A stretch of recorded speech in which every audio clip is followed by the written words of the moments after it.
Hello friends, कैसे हैं आप सब। उम्मीद करता हूं आप सभी बहुत ही अच्छे होंगे, जबरदस्त होंगे, मस्त होंगे, एकदम आप सभी जिंदाबाद होंगे। तो आपके साथ जुड़ चुके हैं आज हम गंगा अकेडमी आपके यूट्यूब चैनल के माध्यम से।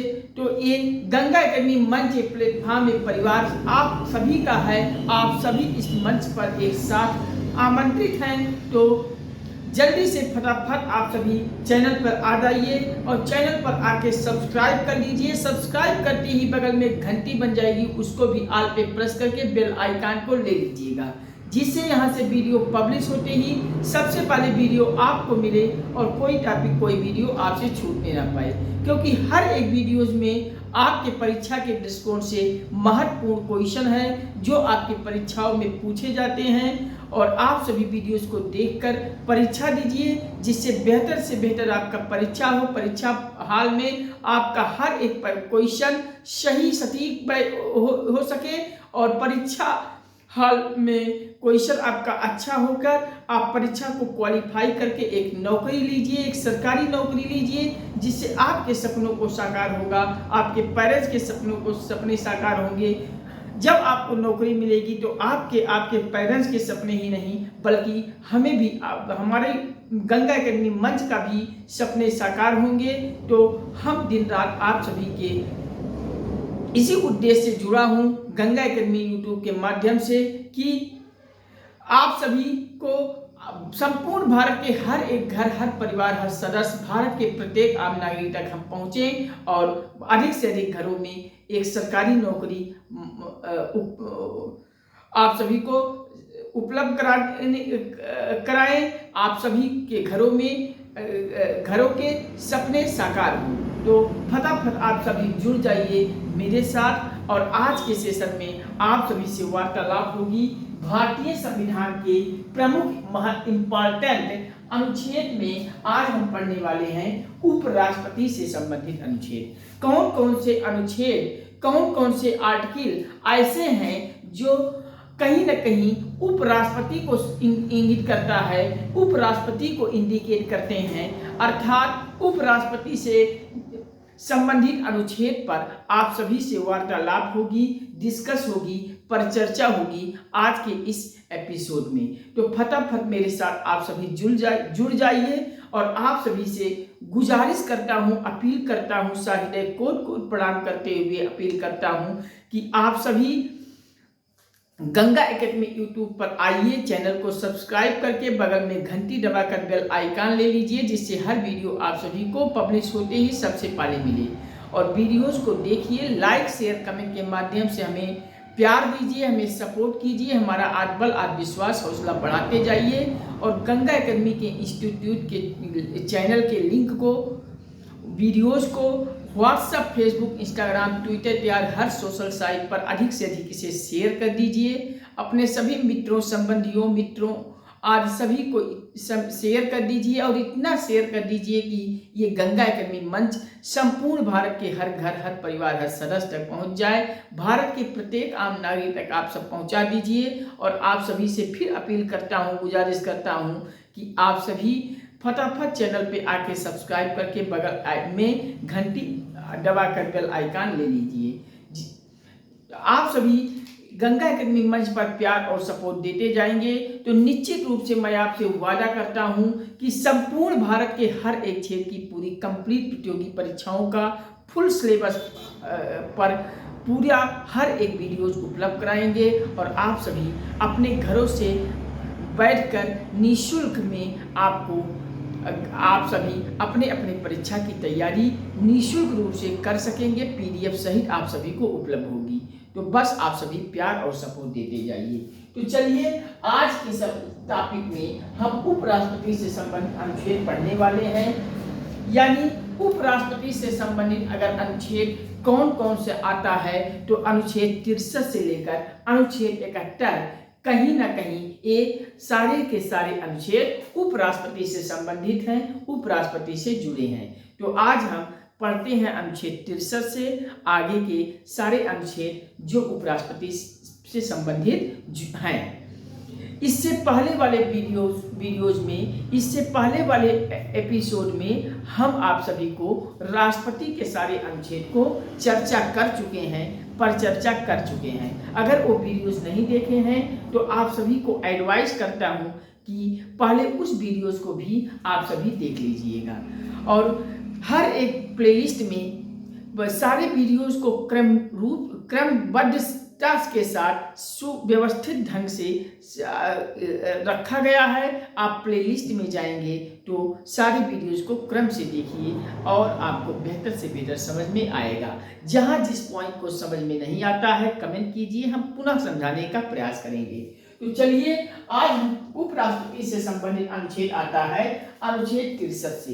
तो अनुच्छेद 63 में क्या है, जैसे हमने भारत के राष्ट्रपति को पढ़ा था कि भारत में एक राष्ट्रपति होगा, ये किस अनुच्छेद में है, तो अनुच्छेद 52 में हमने चर्चा कर ली थी। 52 में हमने चर्चा किया था कि अनुच्छेद 52 में भारत में एक राष्ट्रपति होगा।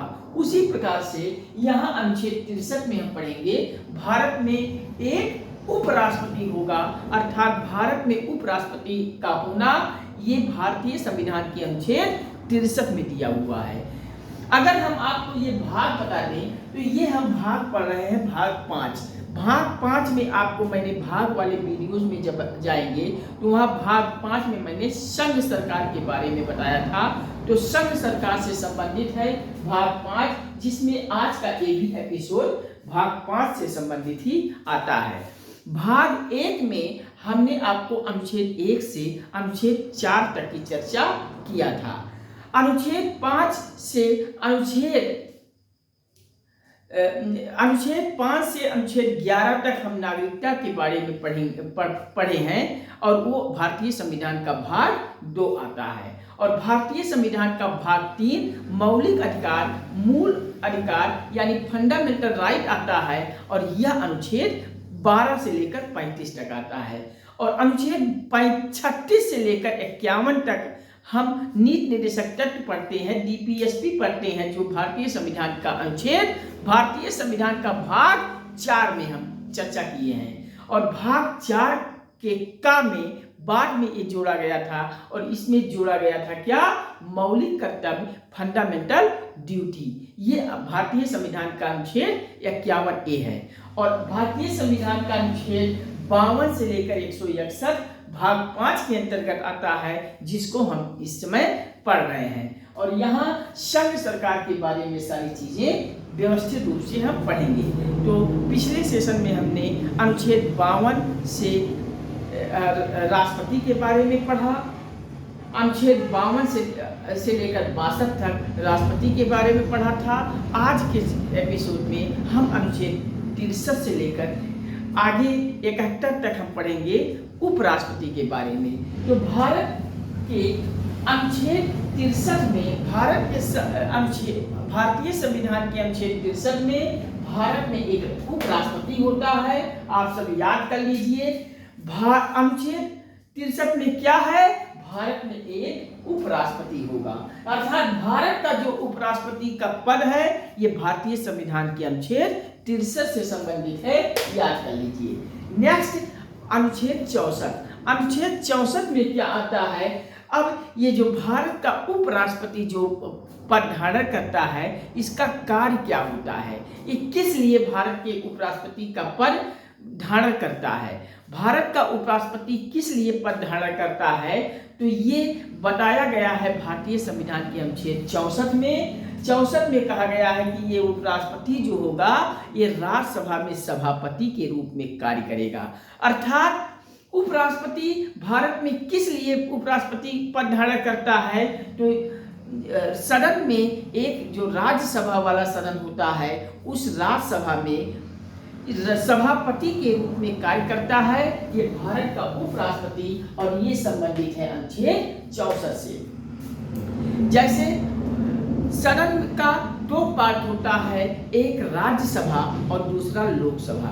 राज्यसभा को उच्च सदन कहा जाता है जिसे अस्थायी सदन कहा जाता है, और लोकसभा निम्न सदन कहा जाता है और अस्थायी सदन कहा जाता है। लोकसभा भंग हो सकता है लेकिन राज्यसभा कभी भंग नहीं होता है। ये चीज आप पॉइंट याद कर लीजिए। अनुच्छेद 64 में कहा 63 में भारत का राष्ट्रपति होगा, तो ये उपराष्ट्रपति के बारे में कहा गया है अनुच्छेद 64 में कि उपराष्ट्रपति राज्यसभा में सभापति के रूप में कार्य करता है और उपराष्ट्रपति का जो पारिश्रमिक मिलता है, सैलरी मिलता है, वो राज्यसभा के सभापति के रूप में कार्य करने का मिलता है। ये भी संविधान में कहा गया है। नेक्स्ट आता है भारत का संविधान का अनुच्छेद, भारतीय संविधान का अनुच्छेद 65। तो 65 में भारत के उपराष्ट्रपति का कार्य दिया गया है कि भारत के उपराष्ट्रपति कौन कौन से कार्य कर सकते हैं। ये उपराष्ट्रपति के कार्य के बारे में चर्चा किया गया है भारतीय संविधान के अनुच्छेद 65 में। तो याद हो गया, भारतीय संविधान के अनुच्छेद 63 में भारत का उपराष्ट्रपति होगा। अनुच्छेद 64 जब पढ़ोगे तो वहां याद कर लीजिए उपराष्ट्रपति का राज्यसभा में सभापति के रूप में कार्य करना, और अनुच्छेद 65 में उपराष्ट्रपति का कार्य दिया हुआ है। अब नेक्स्ट आ जाइए भारतीय संविधान का अनुच्छेद 65। तो भारतीय संविधान का अनुच्छेद 65 क्या है? उपराष्ट्रपति भारत में कैसे पद धारण करता है, कैसे नियुक्ति होती है, कैसे उपराष्ट्रपति पद आता है। तो आपको पता होगा, आप जानते हैं कि भारत के उपराष्ट्रपति और भारत का राष्ट्रपति दोनों निर्वाचन प्रक्रिया के अंतर्गत पद धारण करता है। अर्थात भारत का राष्ट्रपति के लिए भी निर्वाचन होता है और भारत के उपराष्ट्रपति के लिए भी निर्वाचन होता है। ये निर्वाचन उपराष्ट्रपति राष्ट्रपति एकल संसदीय मत प्रणाली द्वारा मतदान होता है और अप्रत्यक्ष चुनाव होता है। यानी अप्रत्यक्ष का मतलब मैं आपको कहूं कि अप्रत्यक्ष चुनाव का तात्पर्य क्या है। तो अप्रत्यक्ष चुनाव होता है जैसे जनता जिन प्रतिनिधियों को चुनती है, वो चुने हुए प्रतिनिधि ही जाकर राष्ट्रपति और उपराष्ट्रपति को चुनते हैं। तो चुने हुए प्रतिनिधि जब किसी को चुनते हैं तो यह अप्रत्यक्ष मतदान प्रक्रिया होगा। अर्थात प्रत्यक्ष क्या होता है, जब जनता जिसको चुनती है वो प्रत्यक्ष होगा और जिसे चुने हुए प्रतिनिधि चुनते हैं वो अप्रत्यक्ष होगा। तो भारत के उपराष्ट्रपति का निर्वाचन दिया गया है भारतीय संविधान के अनुच्छेद 66 में। तो 66 में याद कर लीजिए उपराष्ट्रपति का निर्वाचन। तो 66 याद कर लीजिए, अनुच्छेद 66। अनुच्छेद 66 है उपराष्ट्रपति का निर्वाचन।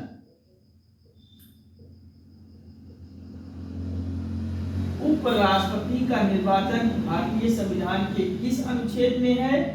तो उपराष्ट्रपति का निर्वाचन भारतीय संविधान के अनुच्छेद 66 में चर्चा किया गया है कि उपराष्ट्रपति किस प्रक्रिया द्वारा पद धारण करता है। तो निर्वाचन होता है उपराष्ट्रपति का, तो ये उपराष्ट्रपति का निर्वाचन भारतीय संविधान के अनुच्छेद 66 में आप याद कर लीजिए, 66 में। नेक्स्ट भारतीय संविधान का अनुच्छेद 67 आता है। अब जब 66 में उपराष्ट्रपति का निर्वाचन होगा तो 67 में याद कर लीजिए उपराष्ट्रपति का कार्यकाल, अर्थात कितने समय तक भारत का उपराष्ट्रपति पद पर रहेगा। तो भारत के उपराष्ट्रपति का कार्यकाल की चर्चा होती है नेक्स्ट इसके आगे भारतीय संविधान के अनुच्छेद 67 में। तो याद कर लीजिए भारतीय संविधान के अनुच्छेद 67 में उपराष्ट्रपति का कार्यकाल, याद कर लीजिए उपराष्ट्रपति का कार्यकाल।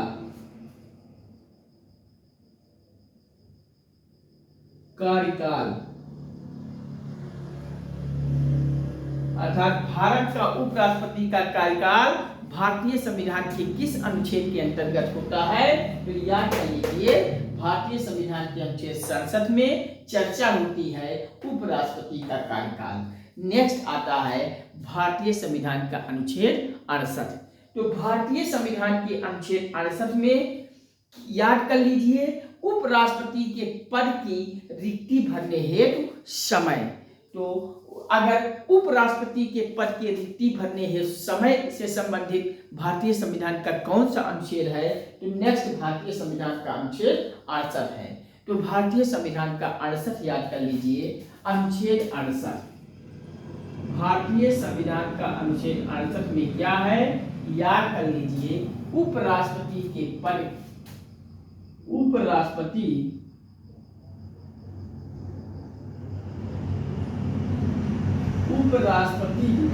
के पद की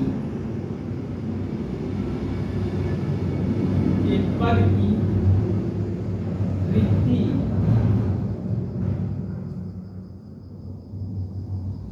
भरने हेतु समय,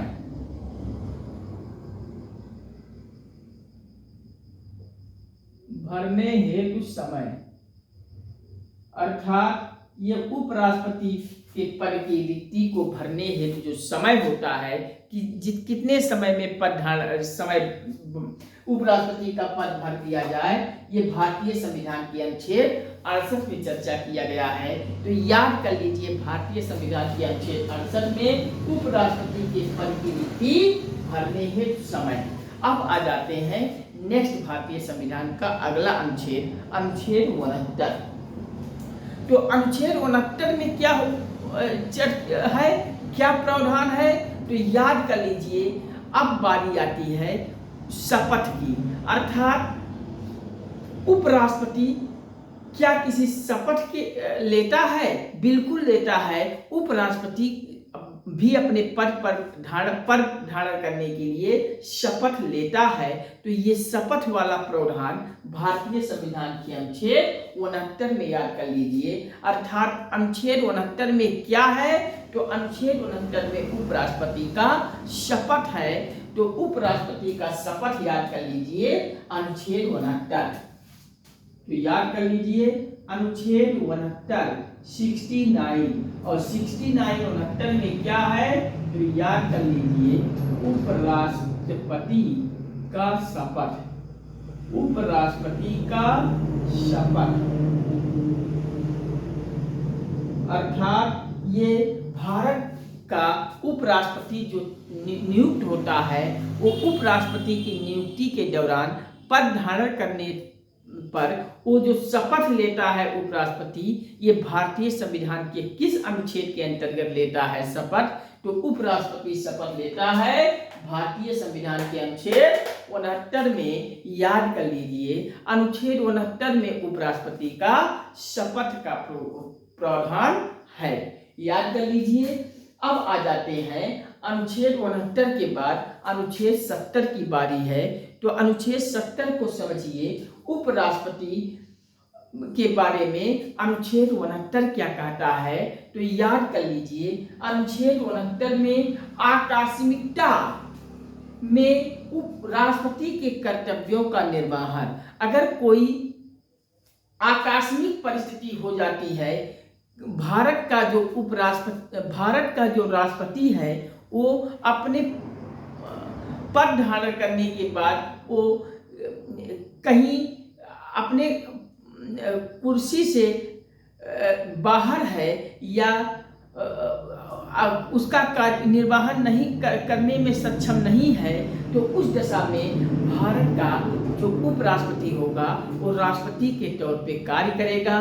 तो यही अनुच्छेद 70 में कहा गया है कि आकस्मिकता की स्थिति में राष्ट्रपति के कर्तव्यों का निर्वहन करेगा। कौन करेगा, तो यही भारत का उपराष्ट्रपति करेगा।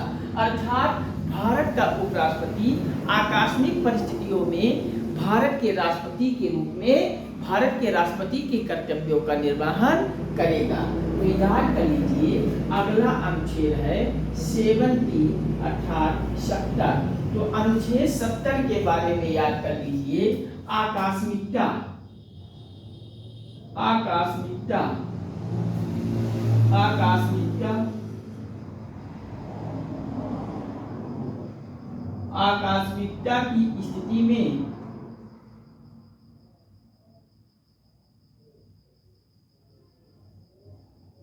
आकस्मिकता की स्थिति में राष्ट्रपति के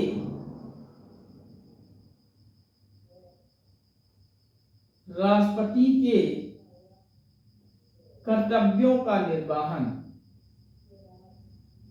कर्तव्यों का निर्वहन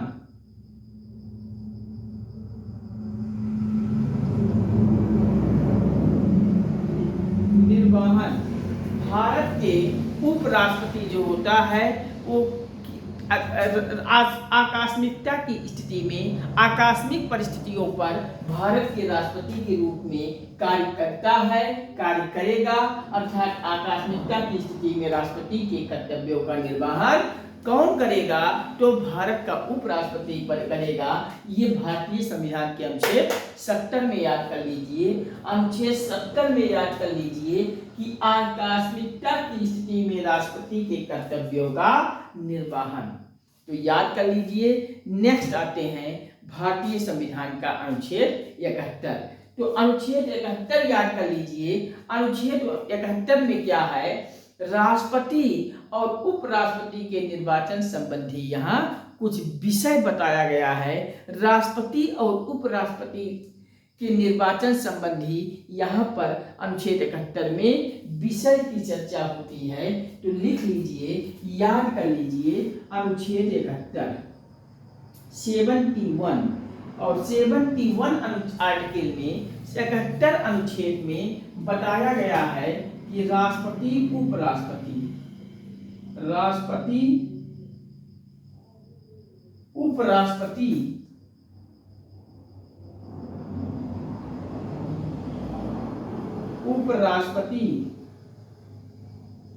के निर्वाचन संबंधी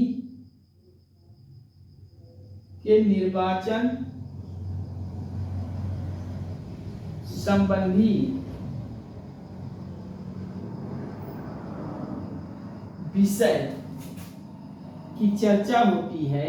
किस अनुच्छेद में? तो राष्ट्रपति उपराष्ट्रपति के निर्वाचन संबंधी विषय की चर्चा होती है अनुच्छेद 71 में। तो याद कर लीजिए मेरे दोस्त, अनुच्छेद 71 में क्या कि अनुच्छेद 71 में राष्ट्रपति उपराष्ट्रपति से संबंधित विषय की चर्चा होती है। ये अनुच्छेद 63 से लेकर अनुच्छेद 71 तक की चर्चा होती है भारत के राष्ट्रपति उपराष्ट्रपति के रूप में। तो लिख लीजिए, भारत के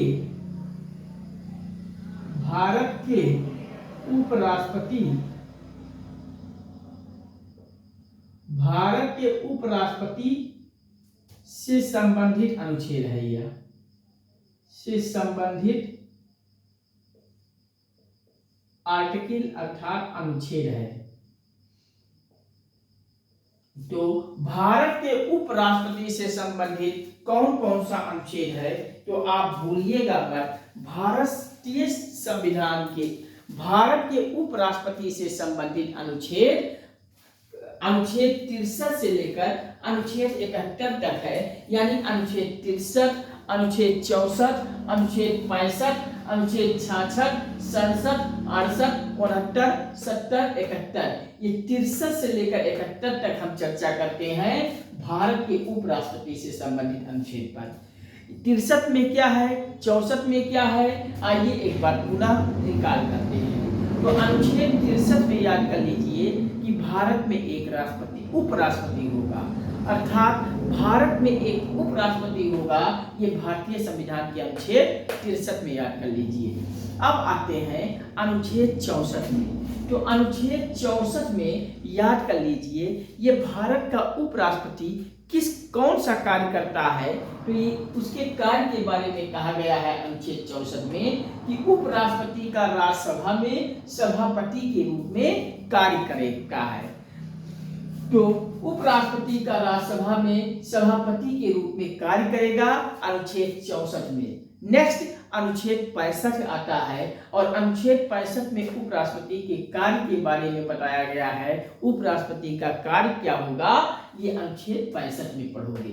याद कर लीजिए, अनुच्छेद 65 में उपराष्ट्रपति का कार्य और 66 अनुच्छेद में आर्टिकल 66 में याद कर लीजिए उपराष्ट्रपति का निर्वाचन। उपराष्ट्रपति का निर्वाचन कैसे होता है, ये अनुच्छेद 66 में चर्चा किया गया है उपराष्ट्रपति का निर्वाचन। याद कर लीजिए, उपराष्ट्रपति का निर्वाचन अनुच्छेद 66। नेक्स्ट, भारतीय संविधान का अगला अनुच्छेद आता है 67, और 67 में याद कर लीजिए उपराष्ट्रपति का कार्यकाल। उपराष्ट्रपति कितने समय तक कार्यकाल होता है, कितने समय तक पद पर बना रहता है। जो 5 साल का इसका समय पीरियड है, इस कार्यकाल के बारे में बताया गया है उपराष्ट्रपति के कार्यकाल के बारे में अनुच्छेद 67 के बारे में। तो 67 में याद कर लीजिए उपराष्ट्रपति का कार्यकाल। नेक्स्ट, अनुच्छेद 68। अनुच्छेद 68 में याद कर लीजिए उपराष्ट्रपति के पद की रिक्ति भरने हेतु समय की चर्चा किया गया है। अर्थात उपराष्ट्रपति के पद की जो रिक्ति होती है, इसको भरने के लिए कितना समय होता दिया गया है, तो अनुच्छेद 68 में चर्चा किया गया है। अब 69 आ गया। अनुच्छेद 69 में उपराष्ट्रपति का शपथ होता है। अर्थात उपराष्ट्रपति जब पद पर आता है तो जो शपथ लेता है, ये उपराष्ट्रपति के शपथ वाला प्रावधान अनुच्छेद 68 में याद कर लीजिए। अनुच्छेद 69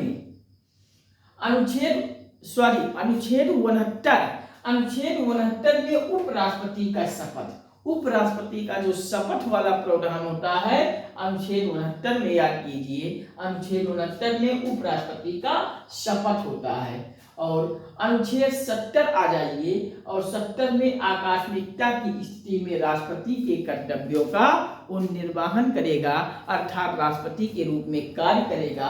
भारतीय संविधान के अनुच्छेद 70 के रूप में कौन? उपराष्ट्रपति। अर्थात जो उपराष्ट्रपति होगा आकस्मिकता की स्थिति में राष्ट्रपति के कर्तव्यों का निर्वहन करेगा, राष्ट्रपति के रूप में कार्य करेगा। ये अनुच्छेद 70 में कहा गया है। अब अनुच्छेद 71 में याद कर लीजिए, राष्ट्रपति उपराष्ट्रपति के निर्वाचन संबंधी यहाँ कुछ विषय की चर्चा किया गया है। तो राष्ट्रपति उपराष्ट्रपति से संबंधित, राष्ट्रपति और उपराष्ट्रपति के निर्वाचन संबंधी यहाँ विषय की चर्चा होती है अनुच्छेद 71 में, याद कर लीजिए। अनुच्छेद 71 में चर्चा होती है, याद कर लीजिए, राष्ट्रपति उपराष्ट्रपति के निर्वाचन संबंधी विषय की। अब आ जाते हैं अनुच्छेद 72। अब याद कीजिए अनुच्छेद 72। तो अनुच्छेद 72 उम्मीद करता हूं आप सभी को याद होगा। तो जरा आप सब अपने कमेंट में हमें बता दीजिए कि उपराष्ट्रपति अनुच्छेद 72 में कौन सा प्रावधान है। बहुत महत्वपूर्ण है, वेरी मोस्ट इम्पॉर्टेंट है, और आपके परीक्षा में अधिक पूछा जाता है। तो अनुच्छेद 72 आप सब कमेंट में बताइए कि अनुच्छेद 72 में कौन सा प्रावधान है।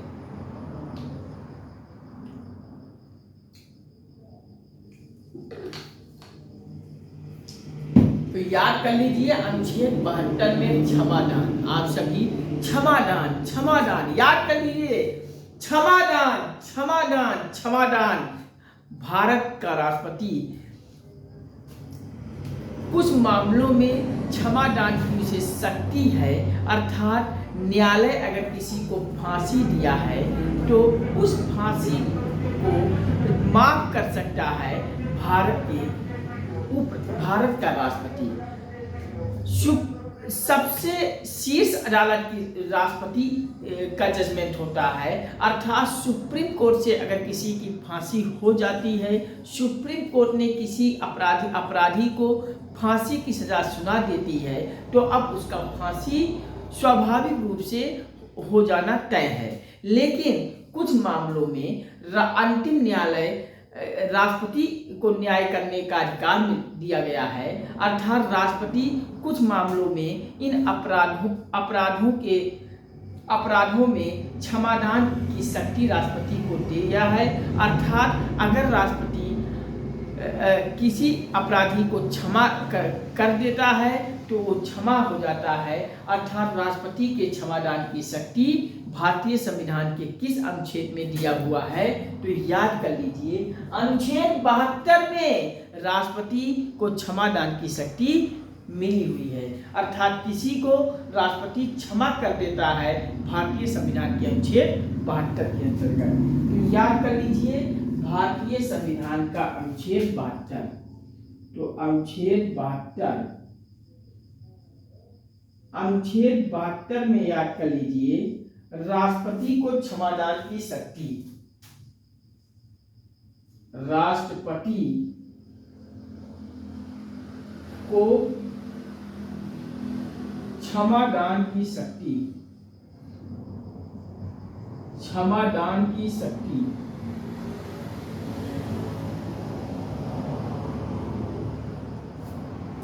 अर्थात याद कर लीजिए भारतीय संविधान का अनुच्छेद 72 और अनुच्छेद 72 में है राष्ट्रपति को क्षमादान की शक्ति, अर्थात राष्ट्रपति किसी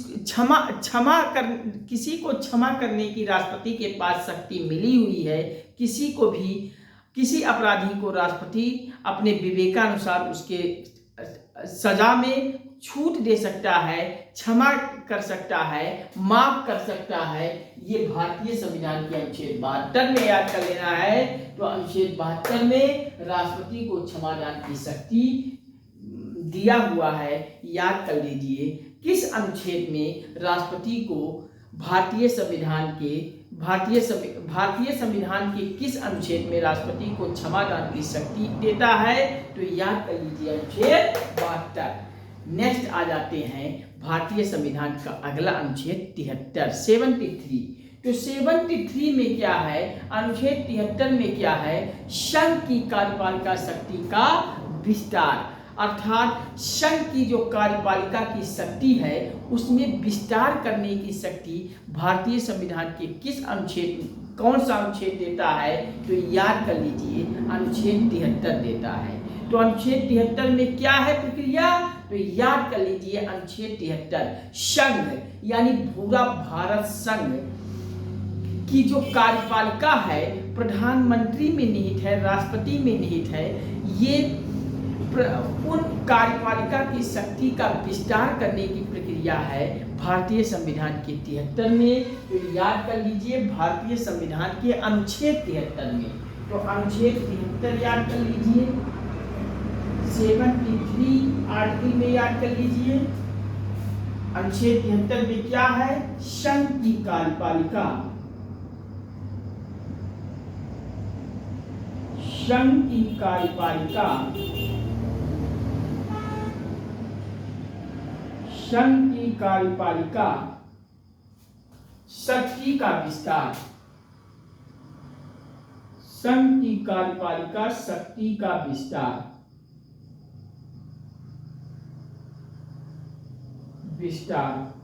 भारतीय संविधान के किस अनुच्छेद में संघ की कार्यपालिका का विस्तार किया गया है। तो संघ की कार्यपालिका की शक्ति का विस्तार भारतीय संविधान के अनुच्छेद 73 में याद कर लीजिए। अनुच्छेद 73 में संघ की कार्यपालिका शक्ति का विस्तार याद कर लीजिए, भूलिएगा मत मेरे प्यारे बच्चों, याद कर लीजिए। नेक्स्ट अगला अनुच्छेद आता है भारतीय संविधान का 74। तो 74 में याद कर लीजिए कि भारतीय संविधान के 74 वाले अनुच्छेद में कौन सा प्रक्रिया है, क्या प्रावधान है। तो अनुच्छेद 74 में राष्ट्रपति के सलाह हेतु एक मंत्रिपरिषद है। भारत का जो राष्ट्रपति बनता है उसके सलाह के लिए एक मंत्रिपरिषद की नियुक्ति होता है। आपका प्रधानमंत्री कुछ मंत्रिपरिषद की नियुक्ति करता है और वो मंत्रिपरिषद राष्ट्रपति की सलाह के लिए बनाया जाता है, अर्थात मंत्रिपरिषद भारत के राष्ट्रपति को सलाह देते हैं भारतीय संविधान के अनुच्छेद 74 के अंतर्गत। तो याद कर लीजिए अगला अनुच्छेद 74। तो अनुच्छेद 74 में क्या है, 74 आर्टिकल में क्या है। तो अनुच्छेद 74 में राष्ट्रपति के सलाह हेतु, राष्ट्रपति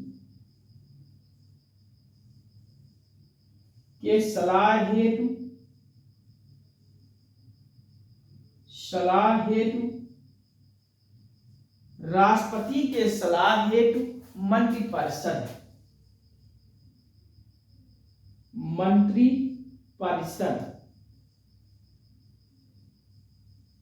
राष्ट्रपति के सलाह हेतु मंत्रिपरिषद होता है का होना अर्थात मंत्रिपरिषद की राष्ट्रपति की सलाह हेतु मंत्रिपरिषद का होना भारतीय संविधान के अनुच्छेद 74 के अंतर्गत आता है। तो अनुच्छेद 74 में क्या याद करना है, तो याद कर लीजिए अनुच्छेद 74 में राष्ट्रपति के सलाह हेतु मंत्रिपरिषद का होना। नेक्स्ट आते हैं भारतीय संविधान का अनुच्छेद 75। तो 75 में याद कर लीजिए मंत्रियों के बारे में कुछ उपबंध आता है। तो मंत्रियों के बारे में मंत्रियों के विषय में उपबंध बनाया गया है भारतीय संविधान के अनुच्छेद 75 में। तो याद कर लीजिए अगला अनुच्छेद 75। तो अनुच्छेद 75 और 75 में याद कर लीजिए मंत्रियों के बारे में उपबंध, मंत्रियों के बारे में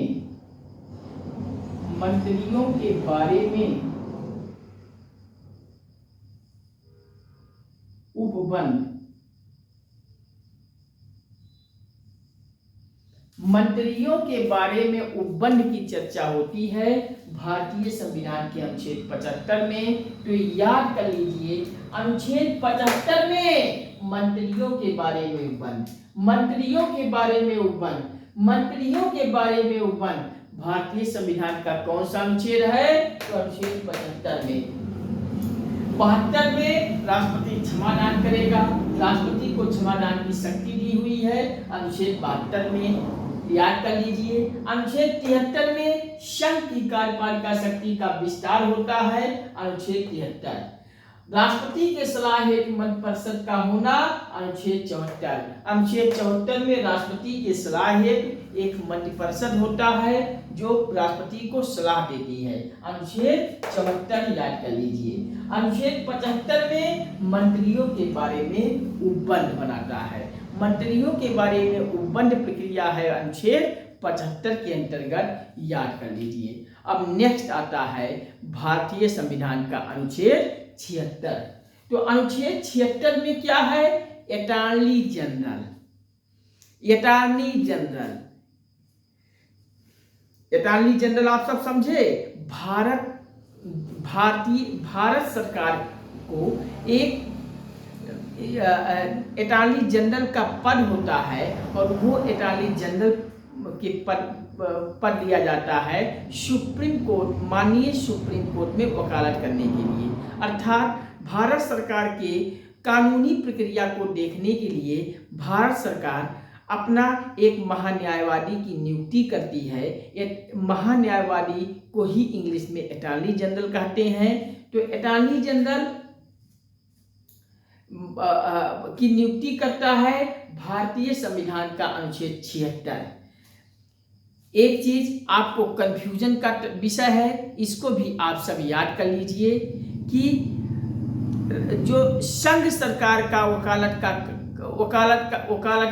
का कोर्ट में वकालत का काम काज देखती है उसको भी एजी कहा जाता है, और राज्य सरकार भी अपना एक एजी नियुक्त करता है अपने कानूनी प्रक्रिया की देखरेख के लिए कि वो कोर्ट में जाकर अपने बहस करे, वो अपने कानूनी प्रक्रिया को सॉल्व करे। तो ये राज्य वाले को भी एजी कहते हैं और केंद्र वाले को भी एजी कहते हैं, लेकिन दोनों एजी में होता है अंतर।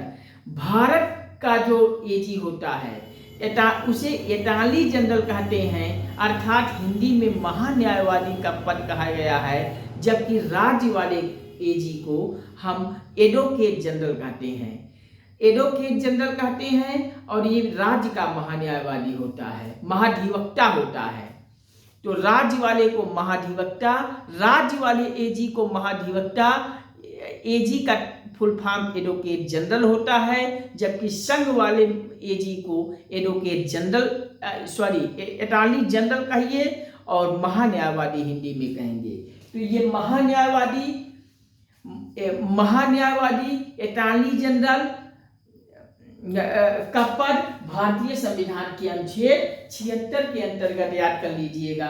अर्थात अनुच्छेद 76 में भारत का एक महान्यायवादी होगा जो संघ के कार्यकाज को की वकालत करता है, संघ सरकार के, केंद्र सरकार के कामकाज की वकालत करता है।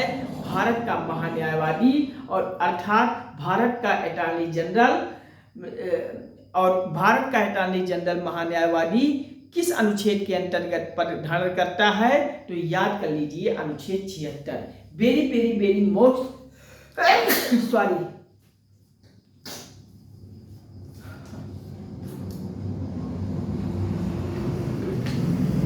Very very very most important अनुच्छेद है मेरे प्यारे बच्चों। अक्सर आपके परीक्षा में पूछ लिया जाता है कि निम्नलिखित में से बताइए भारत का महाधिवक्ता किस अनुच्छेद के अंतर्गत पद धारण करता है? भारत का अटॉर्नी जनरल किस अनुच्छेद के अंतर्गत पद धारण करता है? तो वहां अनुच्छेद 76 मत भूलिएगा।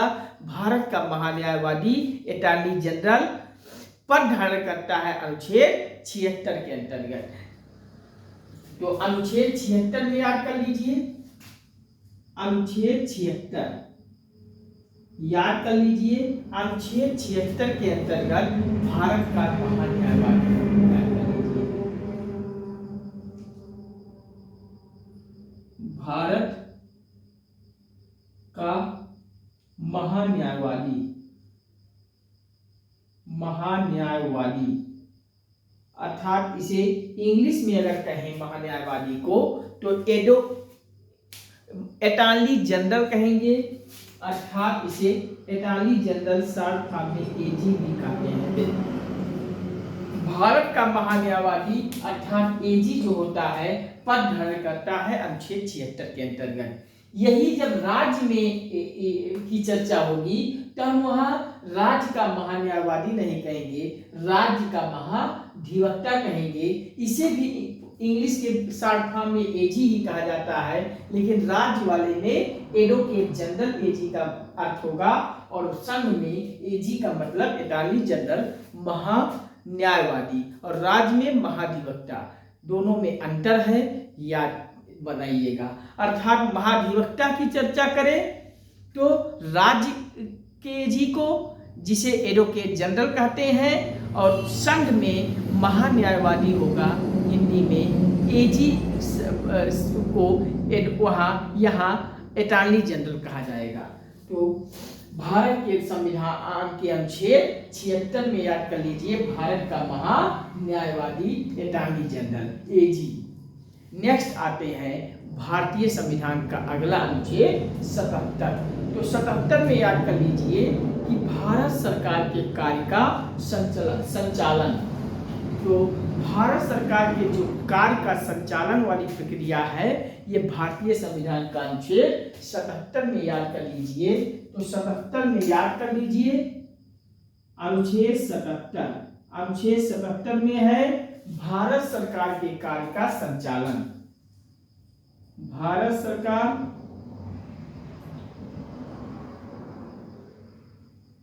के कार्य का संचालन, के कार्य का संचालन।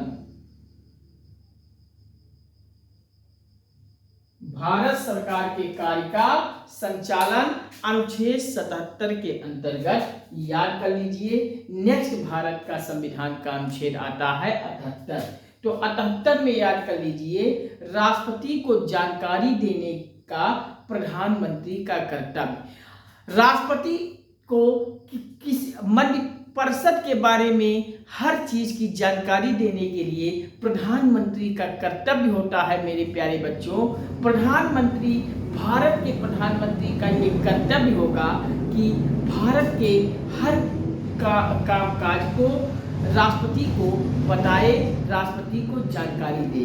तो राष्ट्रपति को जानकारी देने के लिए प्रधानमंत्री का कर्तव्य होता है भारतीय संविधान का अनुच्छेद 78 के अंतर्गत। तो याद कर लीजिए भारतीय संविधान का अगला अनुच्छेद 78 78। तो 78 आर्टिकल यानी अनुच्छेद 78 में याद कर लीजिए कि राष्ट्रपति को जानकारी देने के लिए, महामहिम राष्ट्रपति को जानकारी देने के लिए प्रधानमंत्री का कर्तव्य भारतीय संविधान के किस अनुच्छेद से संबंधित है?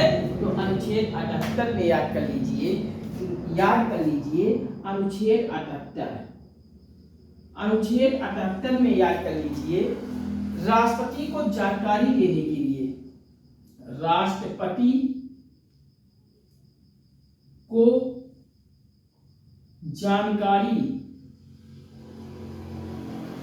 राष्ट्रपति को जानकारी देने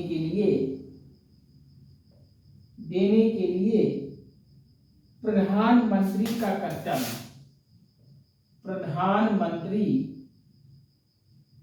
प्रधानमंत्री का कर्तव्य। तो याद कर लीजिए भारतीय संविधान के किस अनुच्छेद में राष्ट्रपति को जानकारी के लिए प्रधानमंत्री का कर्तव्य का प्रावधान है? तो भारतीय संविधान के अनुच्छेद 78 में आर्टिकल 78 में याद कर लीजिए राष्ट्रपति को जानकारी देने के लिए प्रधानमंत्री का कर्तव्य होगा कि हर परिस्थिति को राष्ट्रपति को बताए, राष्ट्रपति को जानकारी दे। ये अनुच्छेद 78 कहता है। याद कर लीजिए मेरे प्यारे बच्चों, क्या आपको समझ में आ रहा है? मैं उम्मीद करता हूँ आप सभी से कि हर एक अनुच्छेद को आप सब वाकई अच्छे ढंग से पढ़ रहे होंगे, आप सभी को समझ में आ रहा होगा। तो क्या अगर कहीं आपको कोई कंफ्यूजन है तो हमें कमेंट के माध्यम से बताइए, हम आपके हर प्रॉब्लम को सॉल्व करेंगे और पुनः समझाने का प्रयास करूंगा। तो चलिए एक बार पुनः रिकॉल करते हैं जिससे आप सभी को सेशन में ही हर एक अनुच्छेद आप सभी समझ जाएं, याद हो जाए और आगामी कोई भी परीक्षा देने जाएं तो वहाँ अनुच्छेद से कोई एक सवाल आपका गलत होने ना पाए। मेरा उद्देश्य यही है कि अधिक से अधिक क्वेश्चन आप सभी का सही हो और परीक्षा को क्वालिफाई करके एक सरकारी नौकरी आप सब लीजिए, जिससे आपका सपना साकार होगा, आपके पेरेंट्स का सपना साकार होगा, तो मेरा भी सपना साकार होगा, गंगा एकेडमी मंच का भी सपना साकार होगा। मैं दिन रात आप सभी के लिए संघर्ष करता हूँ इसी उद्देश्य से कि अधिक से अधिक संपूर्ण भारत के हर एक आम नागरिक के घरों में सरकारी नौकरी मिले और हर एक माता पिता के, हर एक विद्यार्थी के सपने साकार हों। तो चलिए इसी बात पे आप सभी फटाफट जुड़ जाइए मेरे साथ। मैं आप सभी को वादा करता हूँ मेरे प्यारे बच्चों, संपूर्ण भारत का कोई एक परीक्षा की नहीं बचेगी जिसकी आप सभी को गंगा एकेडमी के माध्यम से तैयारी अधूरी हो। तो हर एक तैयारी आपको पूरा सिलेबस पर तैयार पूरा सिलेबस दूंगा, PDF सही दूंगा। बस आप सभी हमें सपोर्ट कीजिए, प्यार दीजिए, लाइक शेयर कमेंट के माध्यम से हमारा आत्मबल आत्मविश्वास हौसला बढ़ाते जाइए। चैनल को सब्सक्राइब करके बगल में घंटी दबाकर बेल आइकन ले लीजिए, जिससे हर वीडियो आप सभी पब्लिश होते ही सबसे पहले पहुंचे। और इसे हर जगह शेयर कर दीजिए, व्हाट्सएप, फेसबुक, इंस्टाग्राम, ट्विटर इत्यादि हर सोशल साइटों के ग्रुपों में अपने सभी मित्रों संबंधियों को। और फटाफट आप सभी आकर चैनल को सब्सक्राइब करके बगल में घंटी ऑल पे प्रेस कर लीजिए। तो चलिए एक एक अनुच्छेद को पुनः याद करते हैं। याद कर लीजिए, चलिए मेरे साथ पुनः याद कीजिए। मैंने आपको अनुच्छेद 63 में क्या बताया मेरे प्यारे बच्चों? तो अनुच्छेद 63 में मैंने आपको बताया कि भारत में एक उपराष्ट्रपति का पद होता है, अर्थात भारत का उपराष्ट्रपति अपने पद को धारण करता है भारतीय संविधान के अनुच्छेद 63 के अंतर्गत। तो याद कर लीजिए अनुच्छेद 63 में भारत का एक उपराष्ट्रपति होता है। नेक्स्ट आते हैं भारतीय संविधान के अनुच्छेद 64 में। तो अनुच्छेद 64 में जो ये उपराष्ट्रपति भारत में होता है ये किस रूप में कार्य करता है? तो अनुच्छेद 64 में कहा गया है कि ये उपराष्ट्रपति राज्यसभा के सभापति के रूप में कार्य करता है और इस उपराष्ट्रपति का जो पारिश्रमिक मिलता है यही राज्यसभा के सभापति के रूप में कार्य करने को लेकर मिलता है। अर्थात लोकसभा का लोकसभा की अध्यक्षता करता है लोकसभा अध्यक्ष और राज्यसभा की अध्यक्षता करता है उपराष्ट्रपति। अब नेक्स्ट आते हैं भारतीय संविधान का अनुच्छेद 65। तो 65 में उपराष्ट्रपति के कार्य के बारे में दिया हुआ है, अर्थात उपराष्ट्रपति कौन कौन सा कार्य करेगा, ये भारतीय संविधान का अनुच्छेद 65 बताता है। तो याद कर लीजिए अनुच्छेद 65 में उपराष्ट्रपति का कार्य। नेक्स्ट आते हैं भारतीय संविधान का अनुच्छेद 66। तो 66 में उपराष्ट्रपति का निर्वाचन होता है, अर्थात उपराष्ट्रपति के निर्वाचन को लेकर प्रक्रिया बताई गई है अनुच्छेद 66 में। याद कर लीजिए अनुच्छेद 66 में उपराष्ट्रपति का निर्वाचन। नेक्स्ट भारतीय संविधान का अनुच्छेद 67।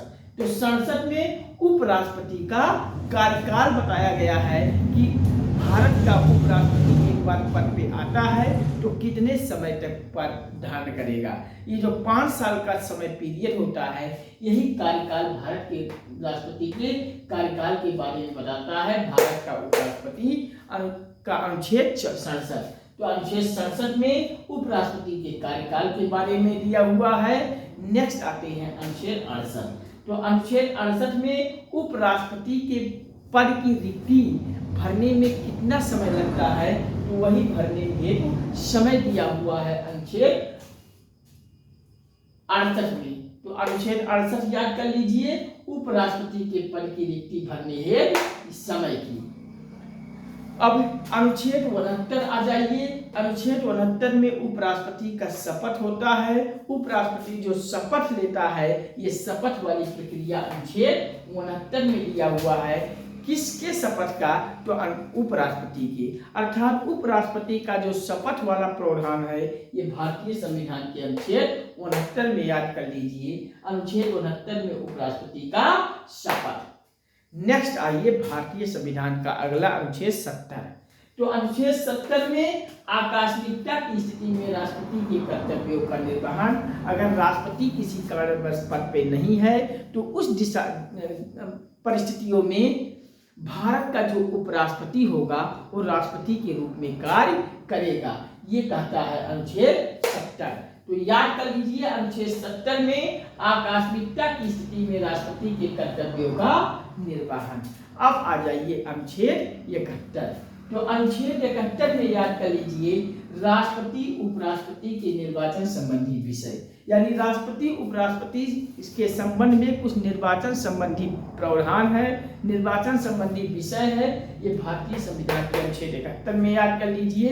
अनुच्छेद 71 में राष्ट्रपति उपराष्ट्रपति के निर्वाचन संबंधी विषय दिया हुआ है। तो ये भारतीय संविधान का अनुच्छेद 63 से 71 तक ये भारत के उपराष्ट्रपति के बारे में चर्चा किया गया है, आप याद रखिएगा। अब अनुच्छेद 72 की बारी है। अनुच्छेद 72 में भारत में न्यायालय द्वारा किसी अपराधी को कोई सजा मिलती है तो उस सजा को क्षमा करने की शक्ति, माफ करने की शक्ति, सजा को कम करने की शक्ति भारत के राष्ट्रपति को अंतिम रूप में निहित है। अर्थात भारत के राष्ट्रपति किसी अपराधी को क्षमादान कर सकता है। तो ये भारत के राष्ट्रपति को क्षमादान की शक्ति मिली हुई है किस अनुच्छेद के अंतर्गत, तो याद कर लीजिए अनुच्छेद 72। तो अनुच्छेद 72 में राष्ट्रपति को क्षमादान की शक्ति दिया गया है। तो अनुच्छेद 72 याद कर लीजिए, राष्ट्रपति को क्षमादान करने की शक्ति। नेक्स्ट आइए अगला अनुच्छेद, अनुच्छेद 73। तो अनुच्छेद 73 में याद कर लीजिए जो केंद्र सरकार यानी संघ सरकार यानी संघ की जो कार्यपालिका शक्ति होती है उसका विस्तार करने का भी प्रावधान है अनुच्छेद 73 में। आप न्यूज़पेपर में पढ़ते होंगे कि बीच बीच में सरकारें अपनी मंत्रिपरिषद अपनी कार्यपालिका की शक्ति का विस्तार करती हैं, अपनी मंत्रिपरिषद का विस्तार करते हैं। तो यही अनुच्छेद 73 के अंतर्गत सरकार करती है। अर्थात अनुच्छेद 73 में याद कर लीजिए संघ की कार्यपालिका शक्ति का विस्तार। तो संघ की कार्यपालिका की शक्ति का विस्तार भारतीय संविधान के किस अनुच्छेद के अंतर्गत है? तो याद कर लीजिए अनुच्छेद 73। तो अनुच्छेद 73 में याद कर लीजिए संघ की कार्यपालिका शक्ति का विस्तार। अब आ जाते हैं अगला अनुच्छेद 74।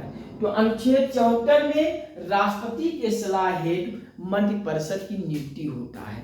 तो मंत्रिपरिषद की जो नियुक्ति होता है काहे होता है? तो मंत्रिपरिषद की नियुक्ति होता है राष्ट्रपति को सलाह देने के लिए। अर्थात अनुच्छेद 74 कहता है राष्ट्रपति के सलाह हेतु मंत्रिपरिषद की नियुक्ति, मंत्रिपरिषद का होना। तो राष्ट्रपति को सलाह देने के लिए एक मंत्रिपरिषद होती है, मंत्रिपरिषद का होना अनुच्छेद 74 के अंतर्गत होता है। तो अनुच्छेद 74 में याद कर लीजिए राष्ट्रपति के सलाह हेतु मंत्रिपरिषद का होना। तो अगला अनुच्छेद आइए 75। तो 75 में याद कर लीजिए मंत्रियों के बारे में उपबंध, मंत्रियों के बारे में उपबंध बताता है अनुच्छेद 75। अब आ जाते हैं अनुच्छेद 76। Very very very most important अनुच्छेद है, याद कर लीजिए। अनुच्छेद 76 में भारत का महान्यायवादी की नियुक्ति होती है। भारत के महान्यायवादी को इंग्लिश में अटॉर्नी जनरल कहते हैं और ये भारत सरकार के कामकाज को न्यायालय में वकालत करता है और ये भारत सरकार का महान्यायवादी न्यायालय की वकालत करता है, भारत सरकार का न्यायालय में मदद करता है और भारत सरकार एक अनुच्छेद 76 के अंतर्गत महान्यायवादी चुनती है, नियुक्त करता है। इसे इंग्लिश में अटॉर्नी जनरल कहते हैं, शॉर्ट फॉर्म में आप एजी भी सुने होंगे। तो भारतीय संविधान के अनुच्छेद 76 में याद कर लीजिए भारत का महान्यायवादी अटॉर्नी जनरल, शॉर्ट फॉर्म में एजी। नेक्स्ट आइए अनुच्छेद 77। अगला अनुच्छेद आता है 77 और 77 में याद कर लीजिए भारत सरकार के कार्य का संचालन, अर्थात भारत सरकार जो कार्य करता है उस कार्य का संचालन भारतीय संविधान के अनुच्छेद 77 में याद कर लीजिए। अनुच्छेद 77 में भारत सरकार के कार्य का संचालन आ गया। और नेक्स्ट भारतीय संविधान का अनुच्छेद 78। तो अनुच्छेद 78 में राष्ट्रपति को जानकारी देने के लिए प्रधानमंत्री का कर्तव्य। तो क्या जो अनुच्छेद 78 क्या कहता है? तो अनुच्छेद 78 कहता है, अनुच्छेद 78 के बारे में याद कर लीजिए कि प्रधानमंत्री का कर्तव्य यहाँ दिया हुआ है अनुच्छेद 78 में। तो अनुच्छेद 78 के अंतर्गत प्रधानमंत्री का कौन सा कर्तव्य होगा? तो राष्ट्रपति को जानकारी देने के लिए कि आजकल क्या हो रहा है, क्या चल रहा है, तो इन सभी का जानकारी देता है प्रधानमंत्री राष्ट्रपति को। तो प्रधानमंत्री का यह कर्तव्य दिया हुआ है अनुच्छेद 78 में राष्ट्रपति को जानकारी देने के लिए। तो याद कर लीजिए अनुच्छेद 78 राष्ट्रपति को जानकारी देने के लिए प्रधानमंत्री का कर्तव्य। अब बताइए कैसा लगा आज का सेशन? उम्मीद करता हूं आप सभी को बहुत अच्छा लगा होगा और एक एक अनुच्छेद बारीकी से आप सभी को समझ में आ गया होगा और आगामी कोई भी परीक्षा में आप सभी का अनुच्छेद से एक सवाल, एक प्रश्न गलत नहीं होगा। हर एक प्रश्न पर आप सभी की पकड़ बनेगी और परीक्षा को ऐसे तोड़ोगे, दहाड़ के आओगे मेरे प्यारे बच्चों, और आप एक सरकारी नौकरी लेने में सक्षम होंगे। आपका आपके घरों का सपना साकार होगा। तो आपका घरों का जब सपना साकार होगा आप सभी सरकारी नौकरी पाने के बाद, तो हमें भी गंगा कन्या मंच की भी सपना साकार होगा। और इसी उद्देश्य से आप सभी के साथ दिन रात संघर्ष करता हूँ। एक वीडियो बनाने के लिए मैं रात रात जगता हूँ, दिन का दिन जगता हूँ और आप सभी के लिए मैटर इकट्ठा करता हूँ और आप सभी के इसी उद्देश्य से कि आप सभी को किसी भी प्रतियोगी परीक्षा की तैयारी के लिए कहीं एक पैसा आपको कोचिंग में ना इन्वेस्ट करना पड़े। आप सभी को के घरों से आप सभी अपने अपने घरों से पूरी तरह से निःशुल्क में गंगा एकेडमी यूट्यूब के माध्यम से संपूर्ण भारत के हर एक क्षेत्र की प्रतियोगी परीक्षाओं का पूरा सिलेबस आप सभी को मिलेगा, उपलब्ध होगा, पीडीएफ सहित उपलब्ध होगा। बस आप सभी हमें प्यार और सपोर्ट दीजिए। गंगा एकेडमी मंच पर आइए, चैनल को सब्सक्राइब कीजिए, बगल में घंटी आल पे प्रेस करके बेल आइकन ले लीजिए, जिससे यहाँ से वीडियो पब्लिश होते ही सबसे पहले वीडियो आप तक मिले और कोई टॉपिक कोई वीडियो आपसे छूटने न पाए। वीडियोज गंगा एकेडमी मंच पर आइए, चैनल को सब्सक्राइब करके बगल में घंटी आल पे प्रेस करके बेल आइकन लीजिए और लाइक शेयर कमेंट के माध्यम से हमें प्यार और सपोर्ट दीजिए। हमारा आत्मविश्वास हौसला बढ़ाते जाइए और गंगा एकेडमी के लिंक को, वीडियोज को व्हाट्सएप, फेसबुक, इंस्टाग्राम, ट्विटर इत्यादि हर सोशल साइट पर अधिक से अधिक शेयर कीजिए। संपूर्ण भारत के हर एक आम नागरिक तक इसे पहुंचा दीजिए। अपने सभी मित्रों संबंधियों शेयर को इतना शेयर कर दीजिए कि संपूर्ण भारत के हर एक आम नागरिक तक गंगा एकेडमी पहुंच जाए। इतना आप सभी कर दीजिए और फटाफट आप सभी चैनल पर जुड़कर आइए, हमें प्यार और सपोर्ट दीजिए। मैं वादा करता हूँ बच्चों कि संपूर्ण भारत का कोई भी परीक्षा की तैयारी आप सब करोगे, किसी भी तैयारी के लिए आने वाले दिनों में आपको किसी कोचिंग में एक पैसा नहीं देना होगा, कहीं अपना घर छोड़कर महानगरों में नहीं जाना होगा। आप सभी अपने घर से निःशुल्क रूप से गंगा एकेडमी के यूट्यूब चैनल के माध्यम से आप संपूर्ण भारत के हर एक प्रतियोगी परीक्षा की तैयारी पूरी क्रमबद्धता के रूप में कंप्लीट करोगे। कंप्लीट सिलेबस पर आपकी तैयारी पूरी होगी और पीडीएफ सहित आप सभी को तैयारी पूर्ण हो कराई जाएगी। बस आप सभी हमें प्यार और सपोर्ट देते जाइए। जल्दी से आप सभी 1 लाख सब्सक्राइबर गंगा एकेडमी पर पूरा करा दीजिए। मैं वादा करता हूं कि जिस दिन आप सभी के सहयोग से 1 लाख सब्सक्राइबर पूरे हुए, तत्काल व्हाइट बोर्ड के स्थान पे आपके सेवा में डिजिटल बोर्ड लग चुका होगा और बेहतर से बेहतर एजुकेटर भी आपके मंच पर आ जाएंगे, जिससे आपकी तैयारी में और क्रमबद्धता बनेगी और तेजी आएगी और आप सभी को इंजॉय फील करोगे।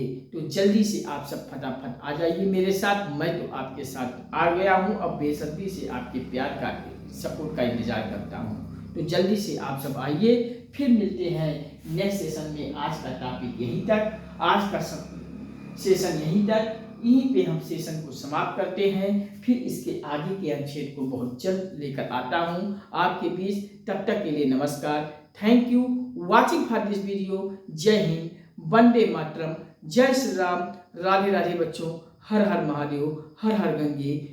जय श्री राम, राधे राधे बच्चों। फिर मिलता हूँ बहुत जल्द। Bye bye, thank you, all the best. फिर मुलाकात होती है बहुत जल्द। और हाँ, लाइक शेयर कमेंट एक बार जोरदार तरीके से हमें सपोर्ट कर दीजिए, देकर लाइक शेयर कमेंट देकर, और हमें प्यार और सपोर्ट दे दीजिए। मैं आपका प्यार और सपोर्ट का बेसब्री से मुझे इंतज़ार रहता है। तो जल्दी से लाइक शेयर कमेंट ठोक दीजिए और चैनल से जुड़ते जाइए। तो all the best, thank you. फिर मिलते हैं बहुत जल्द। जय हिंद, जय भारत।